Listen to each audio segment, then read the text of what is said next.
योऽन्तः प्रविश्य मम वाचमिमां प्रसुप्तां सञ्जीवयति अखिलशक्तिधरस्वधाम्ना अन्यांश्च हस्तचरणश्रवणत्वगादीन् प्राणान् नमो भगवते पुरुषाय तुभ्यं।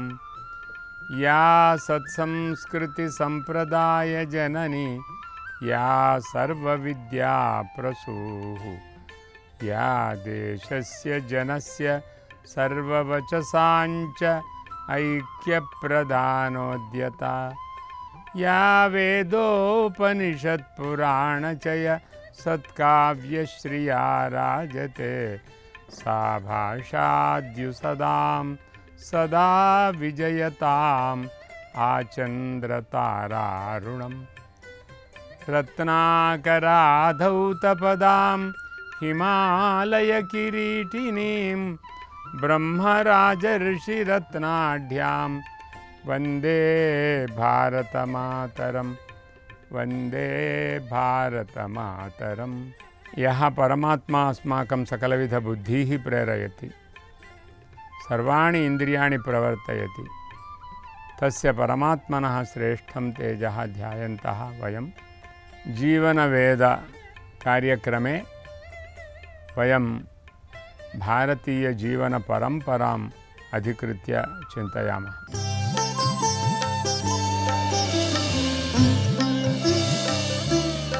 సంగచ్ఛధ్వం సంవదధ్వం అనేది ఒక పెద్ద పరంపర. కలిసి వెళ్ళండి, కలిసి మాట్లాడండి, కలవకుండా ఉండవద్దు.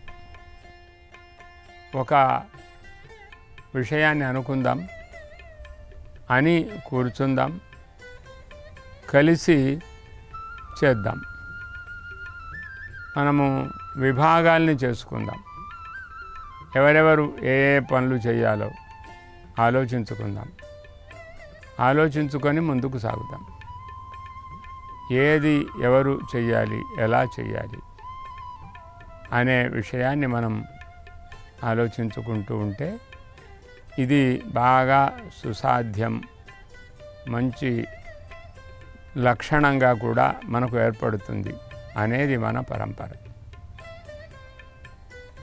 ఎందుకు కలిసి వెళ్ళాలి, ఎందుకు కలిసి మాట్లాడాలి? పశుపక్షి కృమికీటకాదులన్నీ కూడా అవి తమ తమ బృందంతో ఉంటాయి. ప్రకృతిని చూచి మనం ఏం నేర్చుకోవాలి? కలిసి ఉండడాన్ని నేర్చుకోవాలి. ఏ జాతికి సంబంధించినటువంటి ప్రాణులు అవి కలిసి ఉంటాయి. ప్రకృతిని అనుసరించడం అనేది మనందరికీ అవసరం. ప్రకృతి ద్వారా అస్మాకం ఆరోగ్యం భవతి. అతయవ వయం ప్రకృతిం పూజయామ. మనం ప్రకృతిని గౌరవిస్తాము, పూజిస్తాం. ఈ ప్రకృతిలో పంచభూతాలు ఉంటాయి. పంచభూతాలని గౌరవిస్తాము, పంచభూతాలని పూజిస్తాం. అదేవిధంగా మన పూర్వులు ఉంటారు, తల్లిదండ్రులు, తాతలు, నాయనమ్మలు, అమ్మమ్మలు. అలాగే వాళ్ళందరితో కలిసి ఉండాలి. వాళ్ళ అనుభవాన్ని మనము మార్గదర్శకంగా చేసుకొని ఉండాలి. ఋషయః అస్మాకం పరంపర. ఋషులంతా మనకు పరంపరే.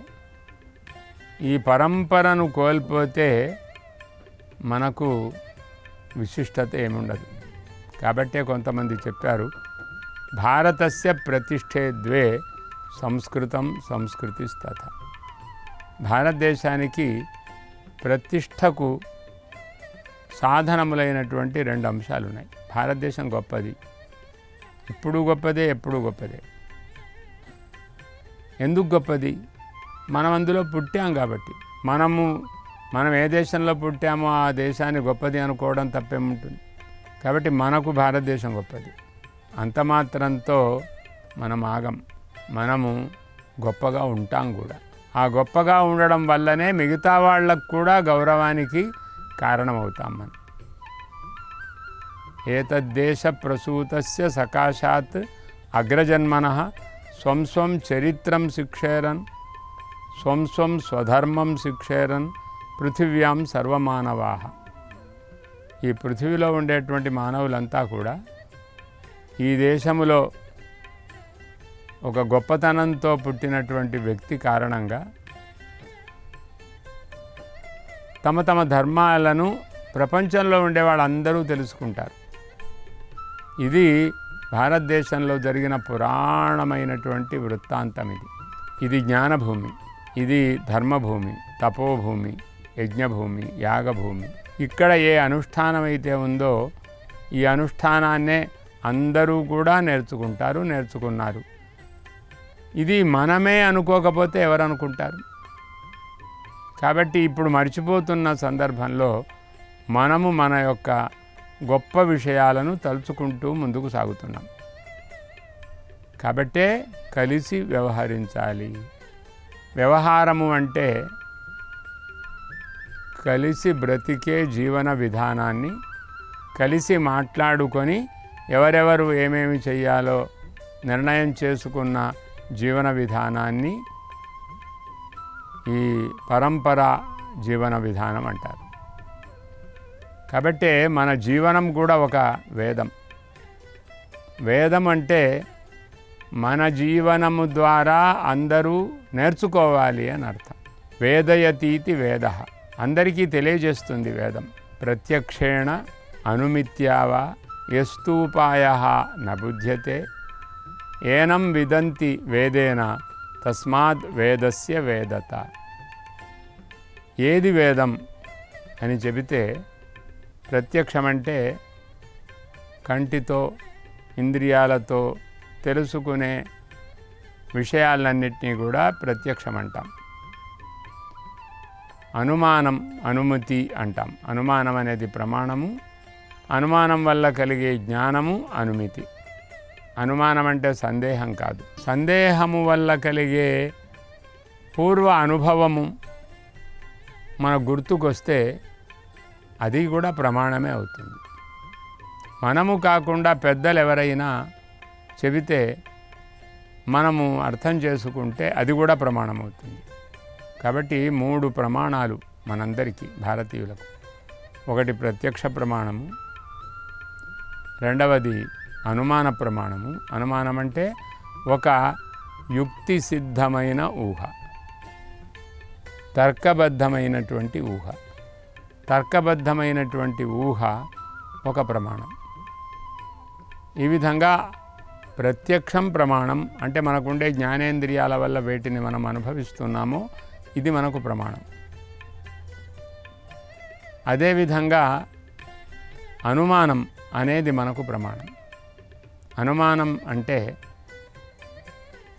మన పూర్వ అనుభవాన్ని బట్టి ఇలాగే జరుగుతుంది అనే ఒక నిర్ణయానికి వచ్చి, ఉదాహరణకి నిప్పు పొగ ఈ రెండింటినీ కలిసి చూస్తున్నాం. అయితే ఏది కారణమో ఏది కార్యమో కూడా ఆలోచిస్తాం. పొగ ఉంటే నిప్పు ఉన్నట్ట, నిప్పు ఉంటే పొగ ఉన్నట్ట ఆలోచిస్తాం. ఎక్కడెక్కడ నిప్పు ఉంటే అక్కడ పొగ ఉండాలని లేదు, కానీ ఎక్కడ పొగ ఉంటే అక్కడ నిప్పు ఉంటుంది. ఇలా పొగ ఉన్న చోట నిప్పు ఉండి తీరాలి అని ఏ ఊహనైతే మనం చేస్తామో, పొరపాటున నిప్పున్న చోటల్లా పొగ ఉంటుంది అనుకుంటే భ్రమ. నిప్పు ఉన్న చోట నివురు గప్పి ఉంటుంది, పొగ ఉండదు. నివురు గప్పిన చోట భస్మం చేత ఆచ్ఛాదించబడినటువంటి నిప్పు ఉన్న చోట పొగ ఉండదు. ఏమీ లేదు కదా అని మనం చేతులు పెడితే కాలిపోతుంది. కాబట్టి పొగ ఉన్న చోట నిప్పు ఉంటుందని, నిప్పున్న చోట పొగ ఉండదు అని ఈ యుక్తిబద్ధమైనటువంటి ఆలోచన కూడా మనకు ప్రమాణమే. ఇది కాకుండా ఇతరుల యొక్క అనుభవం కూడా మనకు ప్రమాణం. ఇతరుల యొక్క అనుభవం అంటే దాన్నే శబ్ద ప్రమాణం అంటాం. వారు తమ అనుభవం చేత తమ నోటి చేత చెప్తారు. ఋషులు, మహాత్ములు, పెద్దలు, వ్యాసుల వారు ఇలా జ్ఞాన సంప్రదాయాన్ని ప్రవర్తింపజేసినటువంటి వాళ్ళు చాలామంది, వాళ్ళు మనకు ప్రమాణం. కాబట్టి వాళ్ళ యొక్క మాటల్ని మనం ప్రమాణంగా భావించి ఆ మాటల్ని మనం అందుకోగలుగుతాము, ఆ మాటల్ని వింటాము. వినాలి అనే ఒక నియమం కూడా ఉంది మనకు. మాట వినడం అనేది నియమం. ఎందుకంటే చెవులు ఉన్నాయి కాబట్టి వినాలి, నోరుంది కాబట్టి మాట్లాడాలి. మనకు ఏ విషయం తెలుసో అది తప్పకుండా చెప్పాలి. ఏ విషయము మనం విన్నామో విన్నదాన్ని చెప్పాలి, మనము చూచిన దాన్ని కూడా చెప్పాలి. ఎలాగూ చెప్తాం సహజంగానే, కానీ ఏవి తప్పకుండా అందరూ గుర్తుంచుకోవాలో, మన పిల్లలు, మన చుట్టుపక్కల వాళ్ళు, వేరే వాళ్ళు ఎవరైనా, ఆ మాటలను మనం ప్రమాణంగా స్వీకరిస్తాం. దీన్ని శబ్ద ప్రమాణం అంటారు. శబ్దము అంటే ఒక యథార్థ వచనము శబ్దం. మనకి ఇది నిజము అని అనిపిస్తుంది. అలా నిజము అని అనిపించేటువంటి మాటను మనము ప్రమాణంగా స్వీకరిస్తాం. కాబట్టి ప్రత్యక్షము, అనుమానము, శబ్దము అనేవి 3 ప్రధానమైనటువంటి ప్రమాణాలు. ఇది ఎవరైనా అంగీకరించవలసిందే. నాస్తికులు కానీ ఆస్తికులు కానీ అందరూ అంగీకరించవలసిందే. కాబట్టి ఎప్పుడైతే శబ్దమును ప్రమాణంగా అంగీకరిస్తారో వాళ్ళందరూ ఆస్తికులే. ఊరికే పైకి నేను నాస్తికుణ్ణి అని అనేవాళ్ళు కానీ, నేను ఆస్తికుణ్ణి అనేవాళ్ళు కానీ శబ్దము లేకుండా ఒక అనుభవాన్ని వాళ్ళు పొందలేరు. ఇది మనకు లోకంలో బాగా అర్థమయ్యే అంశమే. దీనికి ప్రత్యక్షంగా ఏమీ ప్రమాణాలు, వేరే ప్రమాణాలు అక్కర్లేదు. ఈ శబ్దము ఎదుటివాళ్ళు చెప్పినది సత్యము. ఉదాహరణకి మనకు ఎవ్వరికీ తెలియని విషయాలను చెబుతారు పెద్దలు. మనమే చెప్తాం. ఎవ్వరికీ తెలియని విషయాలు ఏం చెప్తామంటే, మన కళ ఎవ్వరికీ తెలియదు. నిద్రపోతున్నప్పుడు నేను కళ కంటాను అనుకోండి, ఆ కళ ఎవరికి తెలుస్తుంది? ఎవ్వరికీ తెలియదు. కానీ మనకొక్కరికే తెలుస్తుంది. మనము చెప్తాం. భయమైందని చెప్తాము, లేకపోతే ఆనందమైందని చెప్తాము, లేకపోతే దుఃఖపడ్డామని చెప్తాము, ఏడ్చామని చెప్తాము, సంతోషించామని చెప్తాము, భయపెట్టామని చెప్తాము, లేకపోతే ఏదో పెద్ద కొమ్మ చెట్టు ఎక్కి ఉన్నామని చెప్తాము, లేకపోతే పెద్ద గోతిలో ఎక్కడ పడిపోయామో తెలియలేదు అని చెప్తాము, భయపడుతూ లేస్తాము. ఇవన్నీ కూడా ప్రమాణములా కావా? మనకు ప్రమాణములే. ఎందుకంటే వాళ్ళ యొక్క అనుభూతికి మించిన ప్రమాణం ఏముంటుంది? మన కళ మనకెలా ప్రమాణమో అలాగే ఎదుటి వాళ్ళ కళను కూడా మనం విని దాన్ని కూడా ప్రమాణంగా అంగీకరించాలి. కాబట్టి కళలన్నీ ఏమిటి అంటే భావాలే. భావాలే సత్యములవుతాయి. ఇది ఒక పెద్ద విజ్ఞానం. మనం ఏది అనుకుంటే అది అవుతుంది. కళలో ఎందుకు అది ఏర్పడింది? మనం ఆలోచిస్తూ పడుకుంటే మనకు కళ వస్తుంది. అంటే ఆలోచనలు, విన్న విషయాలను, చెప్పిన విషయాలను, చూచిన విషయాలను, రుచి చూచిన విషయాలను, తాకిన విషయాలను, వీటన్నిటినీ కలగలిపి మన ఊహను కూడా కొంత తోడు చేసుకొని మనకు గుర్తున్నంత వరకు ఆలోచిస్తూ ఉంటాం, పరస్పరం సంబంధం లేకుండా. అదేవిధంగా కళ కూడా పరస్పరం సంబంధం లేకుండా వస్తుంది. కానీ కొంచెం మనము ప్రయత్నం చేసి కొంచెము సావధానంగా ఆలోచనను మొదలు పెడితే మనం ఏమి కళలో కంటామో వాటినే సాధిస్తాము కూడా. అలా వాటిని మనం స్వాధీనపరుచుకుంటాం. అతః ప్రమాణం స్వప్న వృత్తాంతోపి ప్రమాణభూతః భవతి. ఈ ప్రత్యక్షము, అనుమానము ఎలా ప్రమాణమో అదేవిధంగా మనము చెప్పినటువంటి మాట ఇతిహాసం అవుతుంది. మన అనుభూతి ఒక ఇతిహాసం అవుతుంది. కాబట్టి శబ్దము ప్రమాణమే. పెద్దల యొక్క శబ్దము ఇంకా ప్రమాణము, ఇంకా పెద్దల యొక్క శబ్దం ఇంకా ప్రమాణం. నేను ఒక విష్ణు లోకాన్ని చూచాను, ఆ చూచినది చూచినట్టుగా వారు రాశారు.